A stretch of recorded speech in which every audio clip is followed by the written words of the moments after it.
Okay, ഇനി അടുത്ത ഒരു ഭാഗം എന്ന് പറഞ്ഞാൽ നമ്മുടെ വിസയുടെ കാര്യങ്ങളൊക്കെയാണ്. അപ്പം വിസയിൽ ഇപ്പോൾ ഫസ്റ്റ് തന്നെ ഞാൻ പറയാം എന്തൊക്കെയാണ് റിജക്ഷൻസ് വരാനുള്ള ചാൻസുകൾ. അതായത് നമുക്കൊരു വലിയൊരു ഗ്യാപ്പ് ഉണ്ടെന്നുണ്ടെങ്കിൽ റിജക്ഷൻ വരാൻ ചാൻസ് ഉണ്ട്. പിന്നത്തെ കേസ് എന്ന് പറഞ്ഞാൽ നമ്മുടെ എന്താ പറയുക, മാരീഡ് ആണെന്നുണ്ടെങ്കിൽ ചിലപ്പോൾ റിജക്ഷൻ വരാൻ ചാൻസ് ഉണ്ട്. കാരണം നമ്മളവിടെ പോയിട്ട് സെറ്റിൽ ആവുമോ എന്നൊക്കെയുള്ളൊരു തോട്ട് അവർക്ക് വരും, സെക്കൻഡ് തോട്ട് അവർക്ക് വരും. അപ്പോൾ അതുകൊണ്ട് മാരീഡ് ആണെന്നുണ്ടെങ്കിൽ വിസ റിജക്ഷന് ചാൻസ് ഉണ്ട്. അതുപോലെ തന്നെ ചാൻസ് ഉള്ളതെന്ന് വെച്ച് കഴിഞ്ഞാൽ പ്രൈവറ്റ് യൂണിവേഴ്സിറ്റികൾ നമ്മൾ വിചാരിക്കും ഫീസ് കൊടുത്തിട്ടല്ല നമ്മൾ പഠിക്കുന്നത്, അപ്പോൾ റിജക്ഷൻ വരാൻ ചാൻസ് ഉണ്ടാവില്ല എന്ന് വിചാരിക്കും. പക്ഷേ അല്ല, പ്രൈവറ്റ് യൂണിവേഴ്സിറ്റികൾക്കും ചിലപ്പോൾ വിസ വരാനായിട്ട് വിസയ്ക്ക് റിജക്ഷൻ വരാനായിട്ട് ചാൻസ് ഉണ്ട്. അതുപോലെ തന്നെ നമ്മുടെ SOP ഞാൻ പറഞ്ഞല്ലോ, SOP നമ്മളുണ്ടാക്കുമ്പം വിസയ്ക്ക് വയ്ക്കുന്ന SOPയും നമ്മൾ കോളേജിൽ യൂണിവേഴ്സിറ്റിയിൽ അപ്ലിക്കേഷൻ വയ്ക്കുമ്പോഴും ഉണ്ടാക്കുന്ന SOP തമ്മിൽ രണ്ടും ഡിഫറെൻ്റ് ആണ്. അപ്പം വിസയ്ക്ക് വെക്കുന്ന SOP നമ്മളുണ്ടാക്കുമ്പോൾ അല്ലെങ്കിൽ ഏജൻസി ഉണ്ടാക്കുമ്പോൾ അത് അവർ ശ്രദ്ധിച്ചോളും. നിങ്ങൾ ഉണ്ടാക്കുമ്പോൾ ശ്രദ്ധിക്കേണ്ട കാര്യം എന്ന് പറഞ്ഞാൽ ഒരിക്കലും നമ്മൾ അവിടെ പോയിട്ട് സെറ്റിലാവും എന്നുള്ളൊരു തോട്ട് അവർക്ക് വരരുത് നമ്മുടെ SOPയിൽ.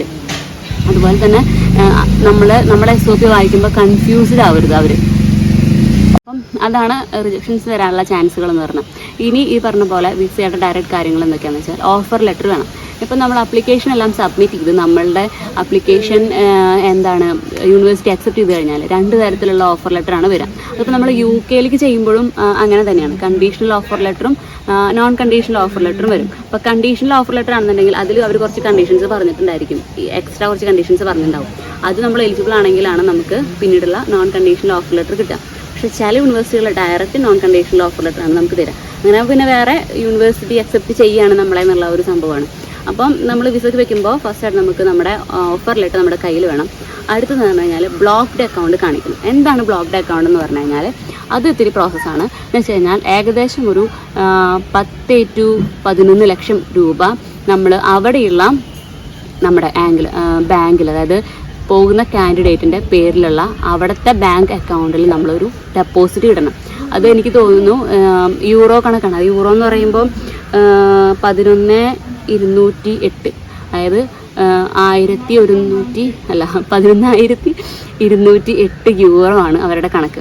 അത് കൺവേർഷൻ വരുമ്പോൾ വ്യത്യാസമൊക്കെ ഉണ്ടാവും. അപ്പോൾ എൻ്റെ ബ്രദർ ചെയ്യുമ്പോൾ 1050 ആണ് വന്നിട്ടുണ്ടായിരുന്നത് അവന് കാണിക്കേണ്ടി വന്ന എമൗണ്ട് എന്ന് പറഞ്ഞു കഴിഞ്ഞാൽ.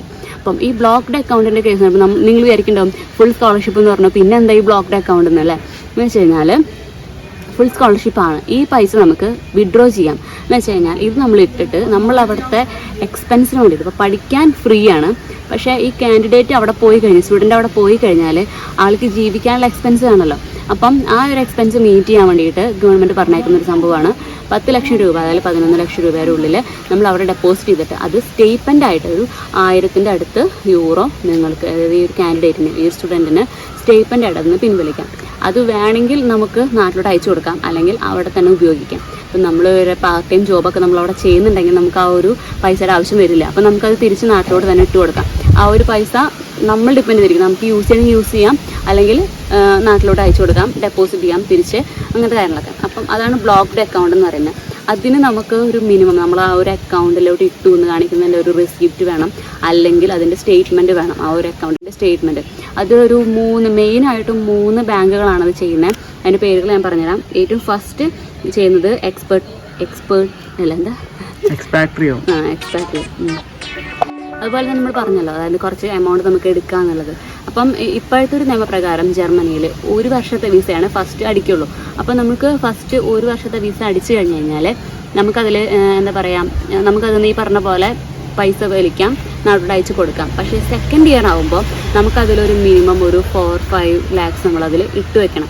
എന്നിട്ട് ബാക്കിയുള്ള എമൗണ്ട് നമ്മൾ ഈ പറഞ്ഞ പോലെ അടുത്ത കൊല്ലം നമുക്ക് എക്സ്പെൻസുകൾ ഉണ്ടാവുമല്ലോ, അത് മീറ്റ് ചെയ്യാൻ വേണ്ടിയിട്ടുള്ള എമൗണ്ട് അവിടെ കാണിക്കണല്ലോ. അപ്പോൾ അതിൽ നമുക്കൊരു വർക്ക് പെർമിറ്റ് കൂടെ നമ്മുടെ കയ്യിലുണ്ടെന്നാണ്. അപ്പോൾ അവിടെ ചെന്ന് കഴിഞ്ഞാൽ നമുക്കൊരു ജോലിയിലൊക്കെ കയറാൻ പറ്റില്ല. അപ്പോൾ ഒരു ജോലി ആയി നമ്മൾ കാണിക്കാൻ പറ്റുകയാണെങ്കിൽ 4 ലക്ഷം രൂപ അവിടെ ആ ഒരു അക്കൗണ്ടിൽ വേണം.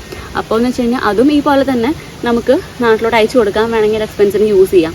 അപ്പോൾ അതൊക്കെ നിങ്ങൾ ഡിപ്പെൻഡ് ചെയ്തിരിക്കും. അപ്പോൾ ആ ഒരു 10 ലക്ഷം രൂപയും എന്ത് ചെയ്യണം എന്നുള്ളത് നിങ്ങൾ ഡിപ്പെൻഡ് ചെയ്തിരിക്കും. നിങ്ങളവിടെ പോയി വർക്ക് ചെയ്യാൻ റെഡി ആണെന്നുണ്ടെങ്കിൽ നിങ്ങൾക്കത് ആ ഒരു പൈസ നാട്ടിലോട്ട് അയച്ചു കൊടുക്കാം. അല്ലെങ്കിൽ നിങ്ങൾ വർക്ക് ചെയ്യുന്നില്ല, പഠിച്ചിട്ട് തിരിച്ചു വരികയാണ്, അല്ലെങ്കിൽ പഠിക്കാൻ വേണ്ടി പോവുകയാണ്, അപ്പോൾ വേറെ ജോലിയൊന്നും നോക്കുന്നില്ല എന്നുണ്ടെങ്കിൽ അതവിടെ നിങ്ങൾക്ക് യൂസ് ചെയ്യാം. ഓക്കെ.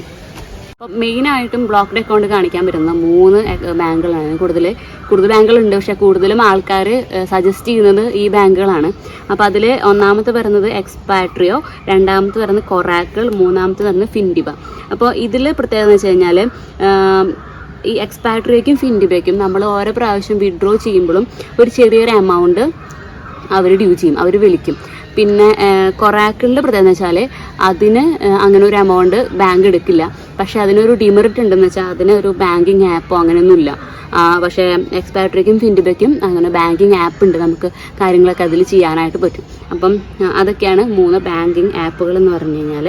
പിന്നെ SOP കാര്യം ഞാൻ പറഞ്ഞല്ലോ, വിസയ്ക്ക് വെക്കുമ്പോൾ SOP അത് സ്പെഷ്യലായിട്ട് ചെയ്യണം. അതുപോലെ തന്നെ നമ്മൾ ഫോട്ടോ കൊടുക്കുമ്പോൾ, വിസയുടെ അവിടെ കൊടുക്കുമ്പോൾ നമ്മൾ സാധാരണ പാസ്പോർട്ട് സൈസ് ഫോട്ടോ എടുക്കാറല്ലേ. അപ്പം ജർമ്മനിക്ക് അങ്ങനെയല്ല, എനിക്ക് തോന്നുന്നു അവിടെ VFSൽ അവർ നമ്മളെ ഫോട്ടോ എടുക്കുന്നില്ല. പകരം നമ്മളൊരു ബയോമെട്രിക് ഫോട്ടോ കൊണ്ടുപോകണം. അപ്പം നമ്മുടെ ബയോമെട്രിക് ഫോട്ടോ എന്ന് പറഞ്ഞു കഴിഞ്ഞാൽ അത് പാസ്പോർട്ട് സൈസ് ഫോട്ടോ അല്ല, മുഖമൊത്തിരിയും സൂം ചെയ്തിട്ടുള്ള ഒരു ഫോട്ടോയാണ് ബയോമെട്രിക് ഫോട്ടോ എന്ന് പറയുന്നത്. അപ്പോൾ ഇൻ കേസ് നമ്മളത് എടുത്തില്ല എന്നുണ്ടെങ്കിൽ അവർ തന്നെ പറയും 5 മിനിറ്റിനുള്ളിൽ പുറത്ത് പോയിട്ട് എടുത്തിട്ട് വരാൻ പറയും VFS പോകുമ്പോൾ. അപ്പോൾ അതൊന്ന് കരുതാം. പിന്നെ ഈ വിസയ്ക്ക് വരുന്ന ഒരു ചാർജ് എന്ന് പറഞ്ഞാൽ ഏകദേശം ഒരു 9,000 രൂപയുടെ അടുത്ത് വിസയ്ക്ക് ചാർജ് ഉണ്ട്. പിന്നെ UK പോകുന്ന പോലെ മെഡിക്കൽ കാര്യങ്ങളൊന്നുമില്ല, മെഡിക്കൽ സർട്ടിഫിക്കേഷൻസ് ഒന്നും നമ്മൾ എടുക്കേണ്ടത്. ഇപ്പം നമ്മൾ UK പോവുകയാണെങ്കിൽ എറണാകുളത്തേക്കും തിരുവനന്തപുരത്തൊക്കെ പോയി അമൃതയിൽ നിന്ന് മെഡിക്കൽ സർട്ടിഫിക്കറ്റ് എടുക്കണം. അപ്പം അതിൻ്റെ ആവശ്യം. പിന്നെ മെഡിക്കൽ ഇൻഷുറൻസിൻ്റെ കേസ് പറയുകയാണെങ്കിൽ നമ്മൾ UK പോകുമ്പോൾ ഇവിടെ നിന്ന് ആദ്യമേ ഇൻഷുറൻസ് എല്ലാം സെറ്റ് ചെയ്തിട്ട് വേണം പോകാനായിട്ട്. അപ്പം എനിക്ക് തോന്നുന്നു അവിടുത്തെ ഒരു NHS ഹെൽത്ത് സർചാർജ് എന്ന് പറഞ്ഞു കഴിഞ്ഞാൽ ഒരു 60,000 ടു ഇപ്പം അത് കൂട്ടിയിട്ടുണ്ട്, 1 സംതിങ് ആയിട്ടാണ്, 1.5 ലക്ഷം രൂപയുടെ അടുത്ത് NHS ഹെൽത്ത് സർചാർജ് UK വരുന്നുണ്ട്. പക്ഷേ ഇപ്പോൾ ജർമ്മനിക്ക് നമ്മൾ ഇവിടെ നിന്ന് പോകുമ്പോൾ അത് ചെയ്യേണ്ട, അവിടെ പോയിട്ട് ചെയ്താൽ മതി, നമുക്ക് അതിനുള്ള സൗകര്യങ്ങൾ അവിടെ ഉണ്ട്. ഇപ്പോൾ ഇത്ര എമൗണ്ട് വരുന്നില്ല എന്ന് എനിക്ക് തോന്നണം. അവിടെ പോയിട്ട് ചെയ്യുമ്പോൾ നമുക്ക് വീഡിയോയിൽ അപ്ഡേറ്റ് ചെയ്യാം. ഓക്കെ. പിന്നത്തെ കാര്യം എന്ന് പറഞ്ഞു കഴിഞ്ഞാൽ എന്തായിരുന്നു, ട്രാവൽ ഇൻഷുറൻസ് എടുക്കണം. അതൊരു 3,000-4,000 രൂപ, ഇന്ത്യൻ റുപ്പി 3,000-4,000 രൂപയ്ക്ക് നമുക്ക് ട്രാവൽ ഇൻഷുറൻസ് കിട്ടും, അതെടുക്കണം. പിന്നെ പാസ്പോർട്ട് പറഞ്ഞു. ഓക്കെ. അപ്പം ഇത്രയും കാര്യങ്ങളാണ് വിസയ്ക്ക് വെക്കുമ്പോൾ നമുക്ക് ആവശ്യമായിട്ട് വരുന്നത്. ഇനി വിസയ്ക്ക് എന്തോരം സമയം നമ്മൾ വെയിറ്റ് ചെയ്യേണ്ടി വരുന്നത് അതും യൂണിവേഴ്സിറ്റി ഡിപ്പെൻഡ് ചെയ്തിരിക്കും. അപ്പോൾ എൻ്റെ അനിയന് ഒരാഴ്ചക്കുള്ളിൽ മാക്സിമം ഒരു 10 ദിവസത്തിനുള്ളിൽ വിസ പ്രൊവൈഡ് ചെയ്യുന്ന യൂണിവേഴ്സിറ്റി ആയിരുന്നു എൻ്റെ അനിയൻ പോകുന്നത്. അപ്പം അവനെല്ലാ കാര്യങ്ങളും ഇപ്പോൾ ഓക്കെ ആയി. അതുപോലെ നിങ്ങൾ ചൂസ് ചെയ്യുന്ന യൂണിവേഴ്സിറ്റി ഡിപ്പെൻഡ് ചെയ്തിരിക്കും. ചിലർക്ക് 30 days ഒക്കെ പറയുന്നുണ്ട് മിനിമം. അപ്പം വിസ വരാനായിട്ട് നമ്മൾ അത്രയും ദിവസമൊക്കെ വെയിറ്റ് ചെയ്യേണ്ടി വരും. അപ്പോൾ നിങ്ങൾ ഈ ചൂസ് ചെയ്യുന്ന യൂണിവേഴ്സിറ്റി അനുസരിച്ചിരിക്കും വിസ എത്ര സമയം കൊണ്ടാണ് നമുക്ക് കിട്ടുക എന്നുള്ളത്. ഓക്കെ. അതുപോലെ തന്നെ വിസ നമുക്ക് കിട്ടിയില്ലെന്ന് അറിയണമെങ്കിൽ പൊതി തുറന്നു നോക്കുക എന്നുള്ളൊരു അവസ്ഥ മാത്രമേ ഉള്ളൂ. നമുക്ക് വേറെ നോട്ടിഫിക്കേഷൻസും കാര്യങ്ങളൊന്നും വരില്ല. നമുക്ക് കിട്ടുന്ന ആ ഒരു പാസ്പോർട്ട് നമ്മൾ തുറന്നു നോക്കുമ്പോൾ മാത്രമാണ് നമുക്ക് അറിയാൻ പറ്റുള്ളൂ. അതുപോലെ തന്നെ വിസയ്ക്ക് ഡിഗ്രി സർട്ടിഫിക്കറ്റ് നമ്മൾ കൊടുക്കണം കേട്ടോ. ഡിഗ്രി സർട്ടിഫിക്കറ്റ് നമുക്ക് തിരിച്ചു കിട്ടും. പിന്നെ അപ്പം ഇത്രയൊക്കെ കാര്യങ്ങളാണ് ജർമ്മനിയിലോട്ട് ഒരു സ്റ്റുഡൻറ്റ് വിസയിൽ സ്കോളർഷിപ്പിൽ നിങ്ങൾ പോകാൻ ആയിട്ട് ആഗ്രഹിക്കുന്നുണ്ടെങ്കിൽ വേണ്ട ഡീറ്റെയിൽസ്. ഇനി നിങ്ങൾക്ക് എന്തെങ്കിലും ഡൗട്ടുകൾ ഉണ്ടെന്നുണ്ടെങ്കിൽ നിങ്ങൾക്ക് കമൻറ്റ് ബോക്സിൽ ചോദിക്കാം, അല്ലെങ്കിൽ എൻ്റെ ഇൻസ്റ്റ ID എന്ന് പറഞ്ഞു കഴിഞ്ഞാൽ donleo98 എന്നാണ്. അതിൽ നിങ്ങൾക്ക് മെസ്സേജ് അയക്കാം.